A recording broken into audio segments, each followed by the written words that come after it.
It's time for this week's episode of Brandon Sports Talk, featuring in-depth interviews from those who are trending in the world of athletics. And now, here's the host of Brandon Sports Talk, Brandon Pate.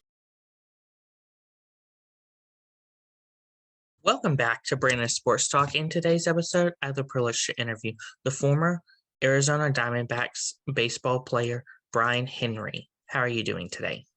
Doing well, Brendan. Appreciate you having me on. Can you talk about how you knew that you wanted to get into professional baseball?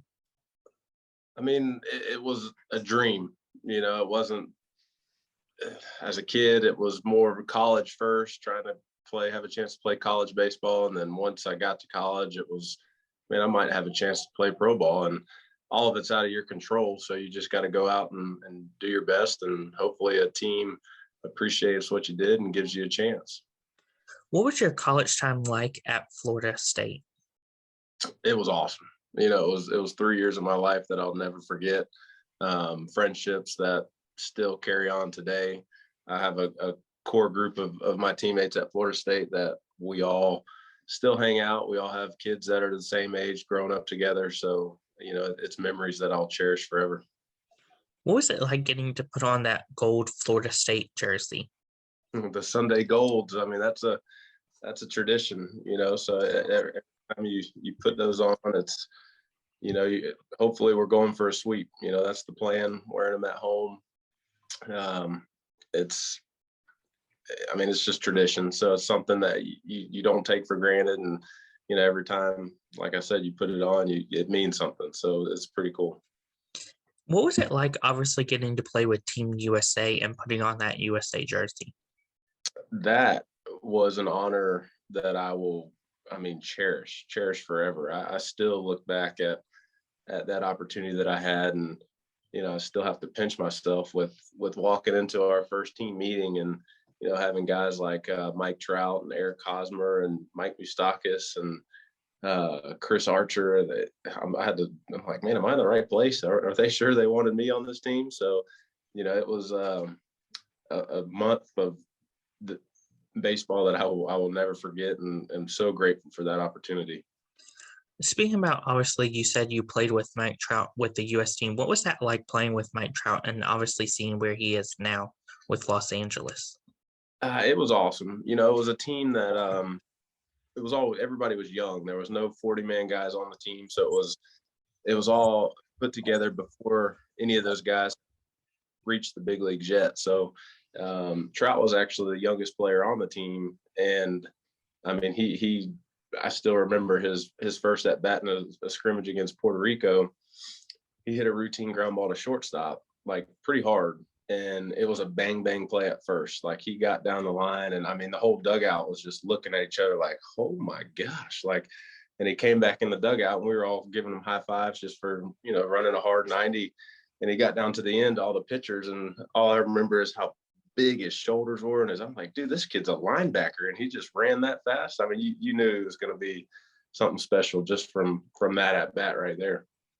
What is it like, obviously, getting to see those players that you played with the U.S. team make it to the major league and obviously be successful at the major league? Man, you're just so happy for those guys. Getting to know them on a personal level, they're all great guys. They're all great ball players. So they've earned everything that they've gotten, and it's pretty cool to see them on the big stage doing big things. What was your time like playing for Puerto Rico? So that was fun as well. Our the Team USA tournament that we played in, the Pan Am qualifying, was actually in Puerto Rico, and I pitched very well down there. And so while I was down there, I got asked to stay and play on one of the winter ball teams. So I was like, man, yeah, it was fun. And I was like, yeah, I'll do that. And, when you're playing minor league balls, not making much money, winter ball is your chance to kind of supplement that and make a little money. So it was a no decision, no brainer. Did it, enjoyed it. It was beautiful, a lot of fun. What was it like, obviously, getting into minor league baseball and obviously getting drafted by the Arizona Diamondbacks? It was a dream come true. Just kind of watching the computer on draft day. had a feeling I was going to get a chance to play pro ball, just a matter of when and for who. And then when Luke Wren, the scout for the Diamondbacks, called me and said, "Hey man, your Diamondbacks want you." It was kind of a weight lifted off your shoulders, dream come true. And then just starting that journey, journey to the big leagues on the lowest ring of the ladder, and went to Missoula, Montana. And, that was 7 years that same thing, I'll never forget, and made a lot of friends, met a lot of great people, and it was awesome. What was it like for you to get to put on that Arizona Diamondbacks jersey? It was cool. Like, I putting it on in spring training, I was like, man, I hope I get the chance to put one of these on in a game. And I got to dress in a couple of the spring training games. And just, again, you could see yourself like, man, I really would hope one day I get to put this jersey on and play in a big league game. Unfortunately that never happened, but the spring training side of it was always kind of just a goal, made me work my tail off for the opportunity. What was it like, obviously you said you didn't go play regularly, but you played spring training. What was that like, playing in the spring training and learning from the big leaders? Yeah, it was fun. It was an opportunity that you just soaked in. And again, with the minor league side, when you got invited over to the big league side, it was all about the meal money for the day. You don't get paid anything in spring training.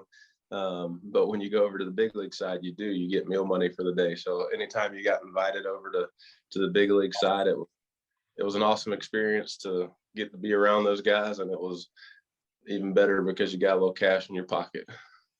What was it like getting to play with the Reno Aces? That was a lot of fun for me. I knew I had an uphill battle to the big league. So getting to spend season and a half, 2 seasons in AAA, that was kind of the big leagues for me. The stadium was awesome. The clubhouse was great. The staff was great. Big crowds every night in Reno. And, the travel was a lot better than the bus rides in AA. So, I try to soak in every minute of it and enjoy my time. Of course, what was it like playing with the Rawhide? Oh, the Rawhide, yeah, that was our high A team in California. That was one of my better seasons I had as a professional player. I maybe put myself on the map a little bit. It was the California leagues that always been known as a hitter's league. And I went out and threw 100 innings, I started some games and was a swing man and put up some really good numbers. And that year earned me a promotion to AA the next year. What was it like going all the way to California to the South Bend Silvers? So the Silverhawks that was the Midwest League in South Bend, Indiana. And that was 2008. So 2007 was the Missoula Osprey draft year. And then 2008, the next year was Low A in South Bend. And it was fun. It was a city kind of like Tallahassee, college town. For first time really I ever played in cold weather. That wasn't fun being a Florida boy, but Midwest League was nice. And same thing there. I had a pretty good year, and just that was getting my career started. What was some of the things that you accomplished during your career, in your playing career? I mean, the big thing for me was getting invited to play on Team USA. I had a good season in 2010. We won the championship, Mobile Bay Bears in the Southern League, and I got a call into the manager's office. It goes one or two ways. You're either getting sent up or released. So I was a little nervous getting to go in there, and they told me that I had been asked to play for Team USA, and I mean it was awesome. So that was by far the highlight of my professional career. What were some of your game day routines and rituals like playing professionally? Professionally, none. Well, you play so much. It's every day. It's yeah. I mean, if you're starting, it's a little different. You can get into some kind of routine. But for me, because I was bullpen, then starter and bullpen, I mean, I never really got into anything. College, I had a routine, but once you got to pro ball, it was the season's too long. It's grind, and you just go out and do your job. What was that transition like from going from bullpen to pitcher to bullpen to pitcher? I mean, I loved it, because for me, it was a way that I could help the team.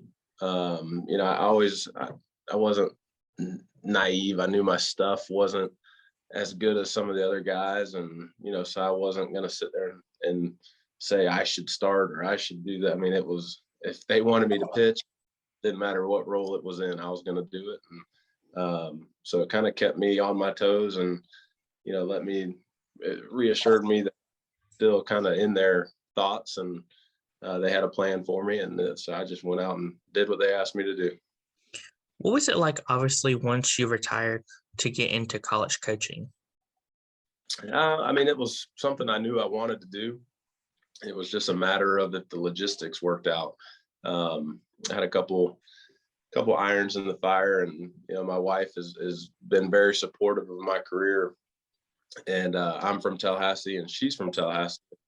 At the time, our first child was just almost 2 years old. So we knew when I retired that we wanted to be in Tallahassee, and she was not willing to keep the minor league lifestyle of traveling and all that. So I was fortunate enough that a position, the volunteer spot, opened up at Florida State, and that kind of got things going. So it gave me the opportunity to stay in baseball and not go find a real job. What advice would you give college baseball players looking to play professional baseball in the MLB?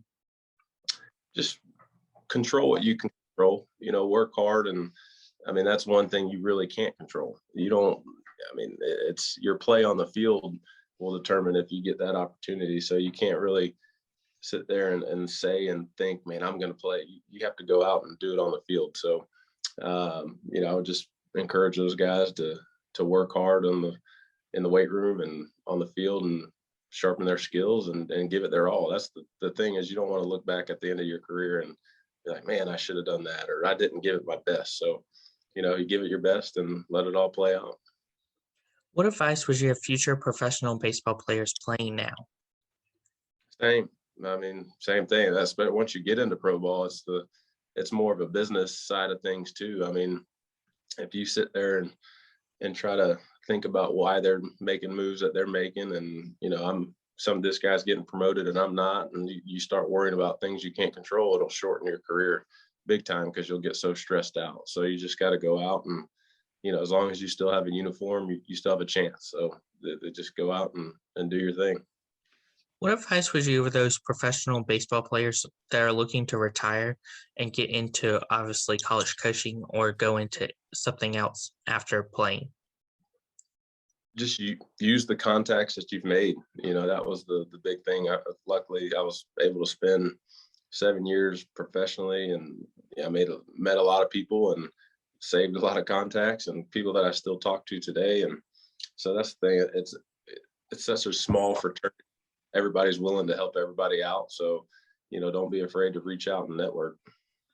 That's great advice. Where can my listeners find you at on social media? I have Instagram and Twitter and all that good stuff. I'm not sure what my handles are, but they're there. Thank you again, Bryan Henry, for your interview, and best of luck in your future in college coaching and wherever it may hold you. Thank you, Brandon. Take care, man. You can find Brandon Sports Talk on Facebook at Brandon Sports Talk, Instagram at Brandon Sports Talk, Twitter at Talk_Brandon, and you can find me on YouTube at Brandon Sports Talk. Don't forget to like, comment, and subscribe. Thank you again, Bryan Henry, for your interview, and best of luck in your future. Appreciate it. You've been watching Brandon Sports Talk. Please feel free to like, share, and subscribe to Brandon Sports Talk on social media and on YouTube.